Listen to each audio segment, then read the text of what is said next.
Hey guys, Naomi here from the Rapid Renovation Formula.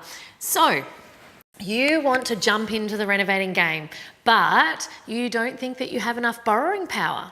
You're looking to renovate for wealth, but you're not sure you have enough time to be hands-on. Or are you trying to find a way to reduce your monetary risk before you even start renovating? Yep, Australia has some of the major cities around the world that are becoming more and more expensive to live in.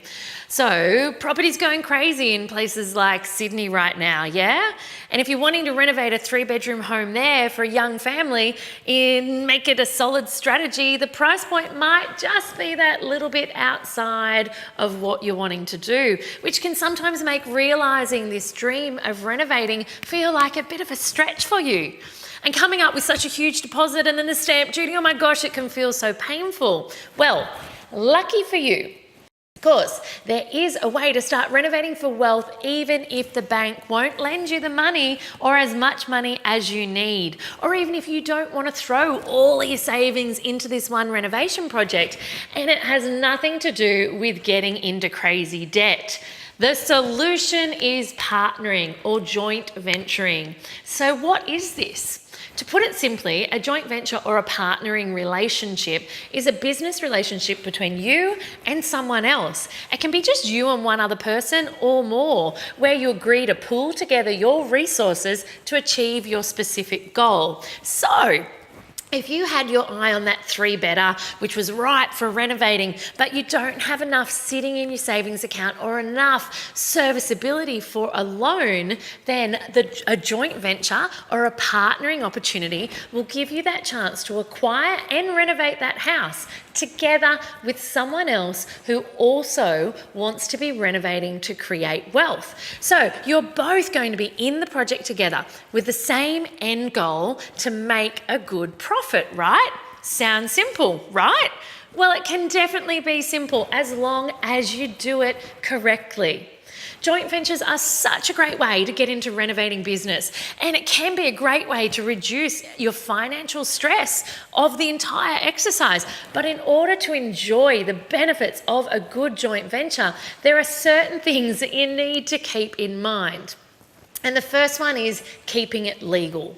Okay, so many people, before you start shaking hands and making agreements over beer or wine, it needs to be in writing.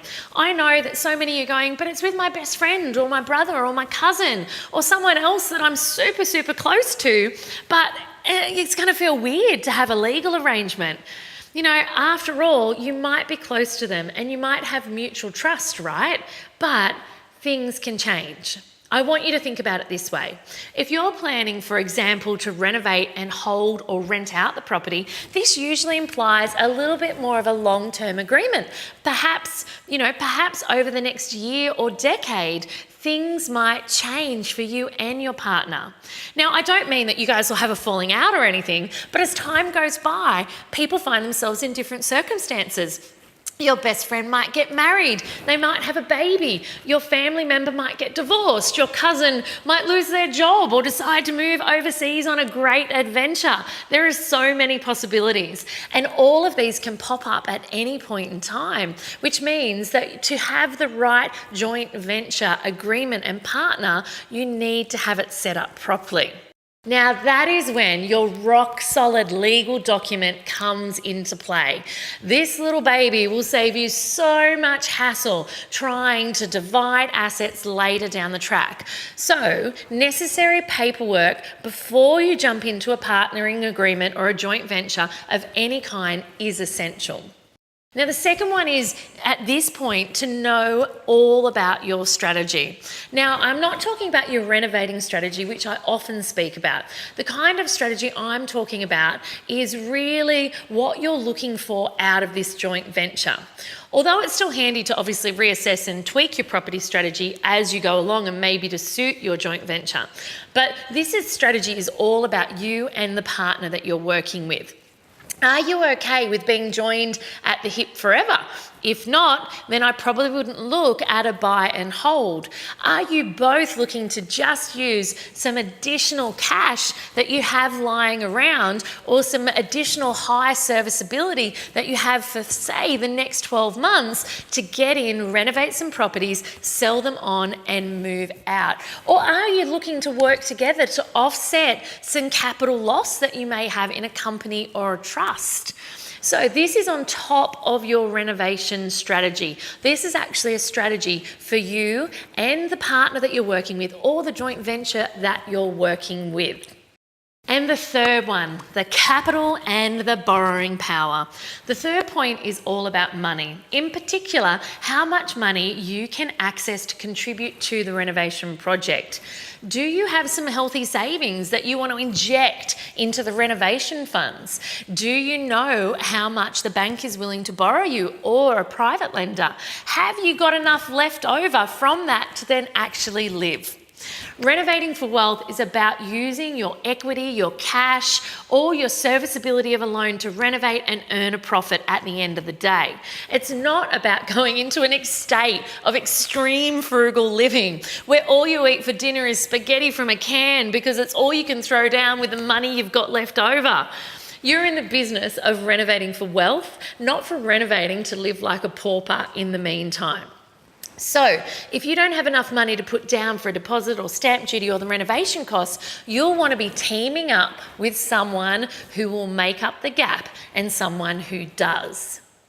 Now, speaking of the gap, the fourth thing is time and skill. Joint ventures aren't just about finding someone who has capital to help you secure a renovation project. In some cases it is, but you might actually have the money that you need to jump in renovating, but you don't have the time. Or on the other hand, it could be a completely different story. You might have the time, but you don't have the confidence or the skill that's needed for renovating. And that's where finding a joint venture comes in really handy. The great thing about doing a joint venture with someone is that you can team up with people to create a renovating powerhouse. One of the things might be you're not great with numbers or budgeting. The other person might be really great at keeping organised and making sure that things run to schedule. And there's always the added benefit of bouncing ideas off someone who is invested and committed to the project. So as long as you have all of these things of who's doing what, of who's providing what, of how the profit will be split in the nitty-gritty legal contract that I mentioned up in point 1, you will be on the right path to having a satisfying and profitable joint venture. So on that one, happy renovating.